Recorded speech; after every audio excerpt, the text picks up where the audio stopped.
Welcome to Valley Headliners, a weekly newscast presented by brvnews.com and produced by Bearver Live. I'm Carrie Dutry, owner and publisher of the Valley Headliner at brvnews.com, a locally owned and operated digital news company in the Bearver Valley. Last week at BRV News, we celebrated our one-year anniversary with an announcement that we will be airing a weekly newscast every Monday night. We will also feature weekly interviews with members of the community, on-the-spot news coverage, and a heads up on upcoming local events. So let's start our very first Valley Headliner show with a recap of local news in case you missed it. The Tremont and Garland City Fire Departments were kept busy last week responding to a house fire in Tremonton on January 9th. Firefighters from both departments quickly located and extinguished the fire. Following up that house fire, the Garland Fire Department was dispatched to a vehicle fire on January 11th just before 2 p.m. When crews arrived at the scene, they discovered the vehicle in flames and dangerously close to a nearby home and camp trailer. The Utah Department of Transportation announced last week that they are in the final stages of a 42-mile optic system along I-84 in rural Box Elder County. The initiative is designed to increase internet connectivity and digital access to rural communities and enhance mobile safety on Utah highways. UDOT has installed the first of 3 public Wi-Fi hotspots that will allow free internet access for residents in Bothwell, Howell, and Snowville. In Howell, the public can utilize the hotspot located at the post office, either inside the building or in the parking lot. Public hotspots in Bothwell and Snowville are expected to be up and running in the next coming month. It was a busy week for student athletes at Bearver High School as their winter sports season is fully underway. BRV News met up with the school's first ever girls' wrestling team and chatted with head coach Jason Bingham. Okay, so you're only 2 weeks into the competitive season with a little bit of a delay. What has it been like so far for the girls, just finally being able to compete and get on the mat? You know, they were very anxious when we first started practicing. We did some preseason, and then we had about a week of practice, and then we got hit with COVID, and it destroyed them. It ruined their motivation. I guess not really motivation. It ruined their drive because they were ready to go, and then all of a sudden we got hit with COVID, and then we were out for 10 days, and then we came back, had 2 days of practice, and then we had Christmas break. And then we came back from Christmas break and had 4 days of practice, and then we went into the competitive season. So I think it's been very difficult for them to adjust, but they've handled it like champs. I mean, they take it in stride, and you know, every tournament we go to, I see a big improvement from 1 week to the next, and so they're steadily catching up. And so at the end of the day, I'm not too worried about losing those 3 weeks. Right, and so let's talk a little bit about what you said earlier in the season about the vibe and the positivity on the team. Are you still seeing that, and how are you keeping it there? Even more so. So in the matches, when we throw somebody to their back, the girls hop up and they're yelling, they're screaming. They've got their own cheer, and so it's a really tight group. They stay together. A lot of laughing, a lot of joking. We're riding the bus. They have a boom box in the back, and they're all singing. They're all laughing. I mean, they've become a lot of friends. And I've talked to a bunch of them, and they didn't know each other very well before the season, but now, you know, they're friends, and they talk to each other. They see each other in the halls, and they have that sense of family, because they're a family. I mean, anytime you go in and you start doing something like wrestling and practicing, where you're on doing the grind day after day after day, you build a bond, and that's what they have. So you've spent decades coaching boys wrestling, and now you're the head coach for the first ever Bearver High School girls wrestling team. How is it different? It's different but the same. The biggest difference, and I think I will probably be the only one to experience this. The biggest difference is with the boys. Each year we have a new stock of boys that come in, but we've got a good nucleus, I guess you will. Hope that's the right word. Yes, if it's not. That's a word. The nucleus are wrestlers that have been there for years, and so they can help teach the young kids coming through. For us this year as coaches, we had 2 girls that had ever walked on the mat before. 2 girls out of 18, and that's tough. That's tough to do. And so we were doing a lot of things really slow and trying to get the technique down, rather than jump right in and just go right to town, because we don't have that ability for the older kids to teach the younger kids. Next year will be a different story. We'll have a lot of returners that will come back, and so we won't have to start right at the beginning like we've done in the past. Are you seeing that they're picking up on it pretty quick? Oh yeah, these girls are like sponges. They just soak it all in. They want to learn, they want to grow, they want to go out and do the best they can, and that's one thing that I've noticed. They're more emotional. And I'm not saying the boys aren't, but they're emotional. So when they don't get the win or something doesn't quite happen the right way, they really internalize that. And so, and that's good and bad. So we have to, as a dad, I have to learn how to work through that, because I have a daughter myself that's a lot younger. And so this is good learning experience for me as well. Perfect. Okay. What are you looking forward to most for the remaining of the season? I'm looking forward to some state champions. You think we'll get there? I think we will. We've got some really good girls that are working really hard, and they're catching up, like I said, to some of our competition. The problem is we haven't seen a lot of our competition because when we have state this year, it's just going to be 4A.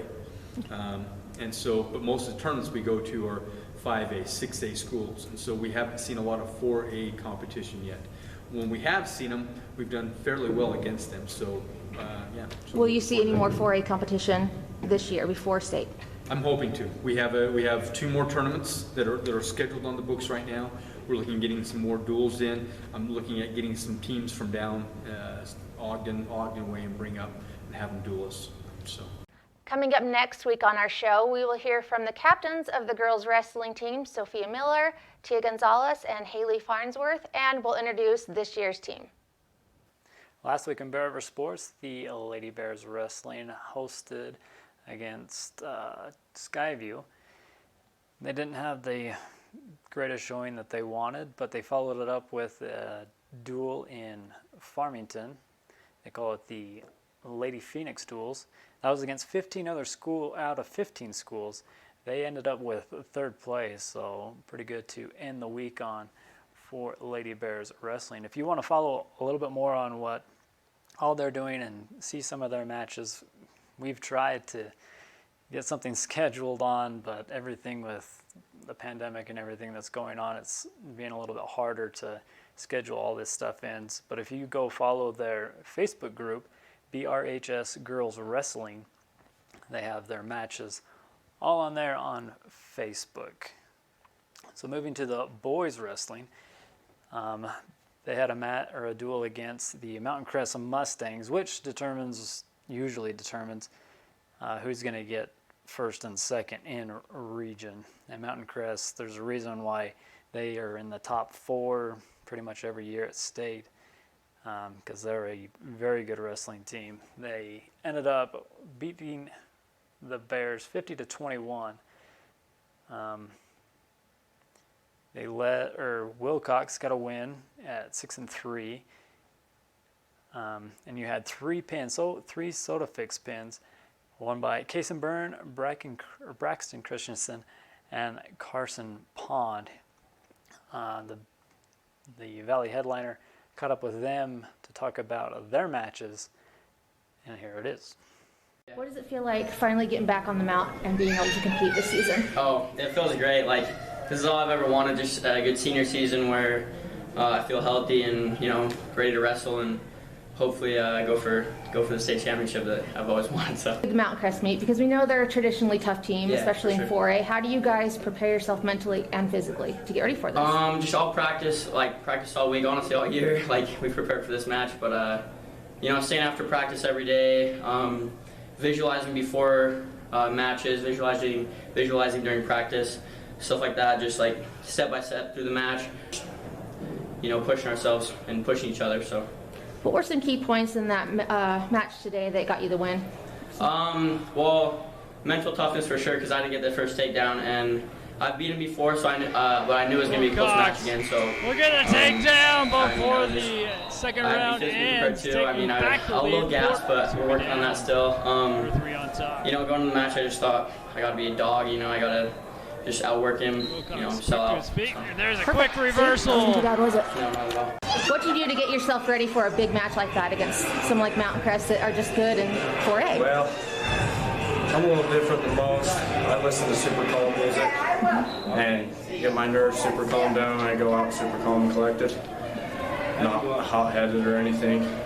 What is it like getting the win tonight against Mount Crest? It feels really good. There's some big rivals, so it's good to go out and get a pin for my team and stay confident and move on from here.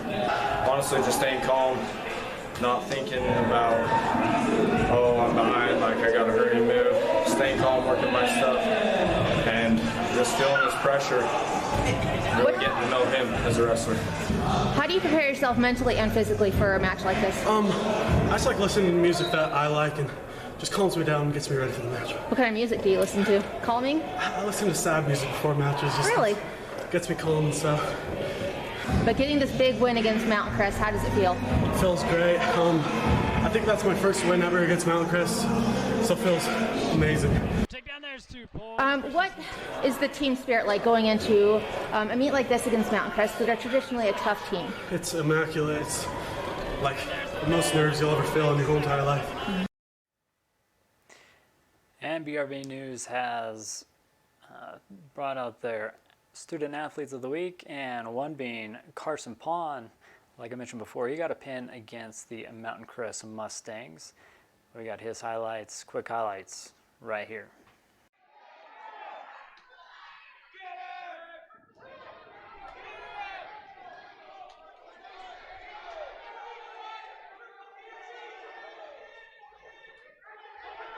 And there's 2 points for Pond. Pond trying to run it over, gets him over. He's got to settle back down on top of him. 20 seconds left to go here in round 1. A little adjustment from Pond. And there's a soda pick spin. This time from Carson Pond.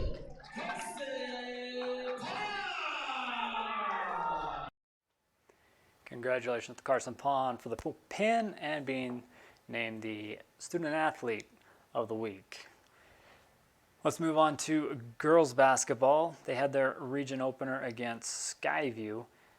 Another one of the many good teams here in Region 11. They lose that one 59-20. And turnovers being the Achilles heel for the Lady Bears basketball team, and scoring 8 points in the first half, that's not going to cut it against a good Skyview Bobcats team. Again, the final score in that one, 59-20. Next up for the Lady Bears, though, they'll be traveling to Ridgeline to take on the Riverhawks, and the Riverhawks just had a game against Green Canyon that came out of a win, 57-56. Ridgeline has a record of 8-4. Lady Bears fall to 5-8 with a loss against Skyview. We will have that game for you here on Bear River Live. And I don't know, with having Tuesday off, should give them a little bit more time here to prep and see if they can rebound against Skyview. They have to watch out for the leading scorer of the Riverhawks, Haley Anderson. She averages 18.5 points a game. She leads the teams in points with 222. So Lady Bears with their hands full pretty much for the rest of the region here in Region 9. For the boys last week, they took on Skyview as well. They hosted Skyview, and they also had senior night that night. A big night for everything, but the Bears are going to drop this one 61-47 after you had Jared Giles gone with COVID. But you got back Josh Payne and Easton Lish, and Easton Lish made his presence known on the glass, but it just wasn't enough. As we caught up with Coach Shaw after that game, and he talked about what they need to work on right here. What was it like to finally have a cheering section of students at a basketball game this season? Man, it still doesn't feel normal. But it's super nice. It's nice to see kids are able to come out, support their friends, get a little energy in the gym. I mean, you could feel it. You could feel energy. Well, I could feel I had to yell louder at the kids to get them to hear me because there's a little noise in the gym. So I mean, there was a sense of normalcy here, even though it still just doesn't feel right, them sitting up there. But man, I loved it. It was good for the kids. I hope that, going forward, we continue to get more and more students out and create a good atmosphere for these kids. They deserve it. We're really trying to mix in a lot of things with this group, and we hope throughout region that we're able to continue to mix up defenses and do that. Our big concern with our defenses right now is if we're not in man, we do have a hard time rebounding. So we can go different defenses, but then we really sacrifice rebounding, and right now it's not good for us. So going forward at practice, man, we got to be able to rebound out of all of our defenses. All right, we got to get real aggressive on the boards. We couldn't rebound.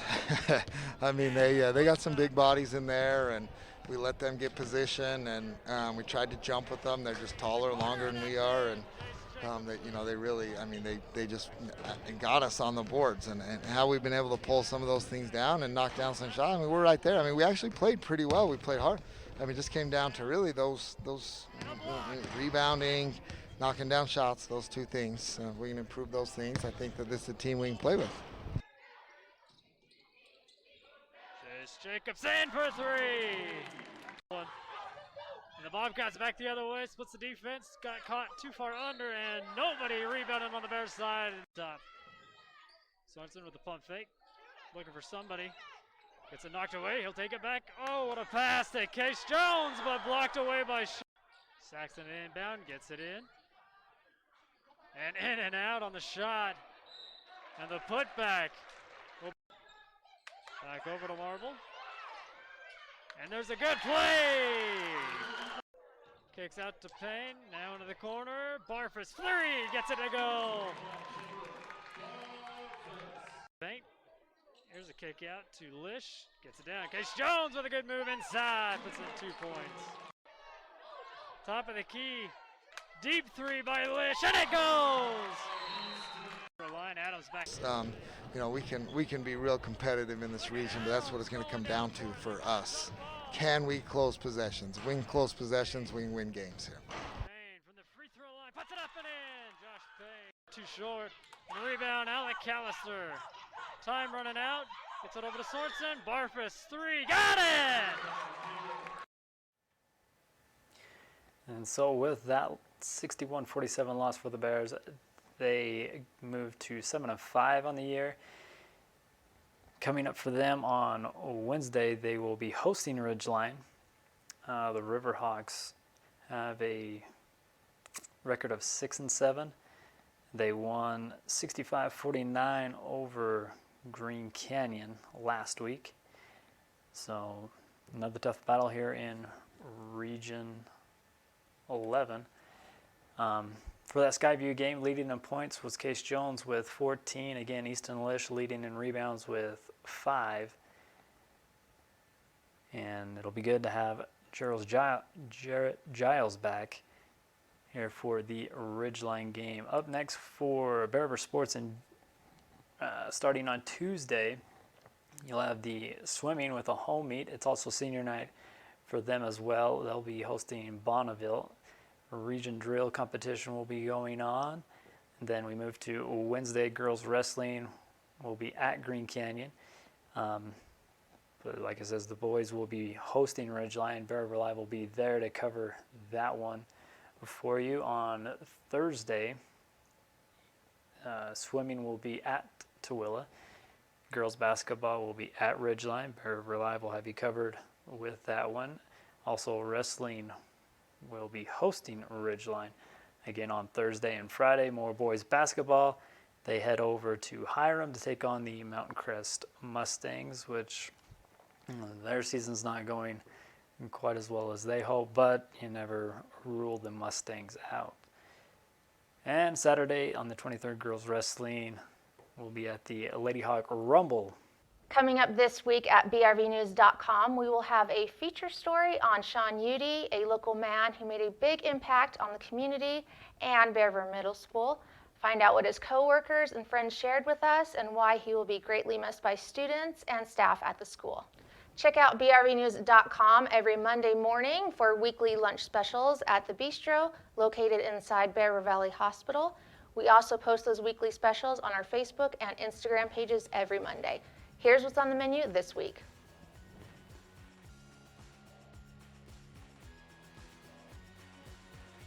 Join us next Monday at 5:30 p.m. on Valley Headliners with brvnews.com for more coverage of local news and community events, as well as sports coverage provided by Bear River Live. See you then.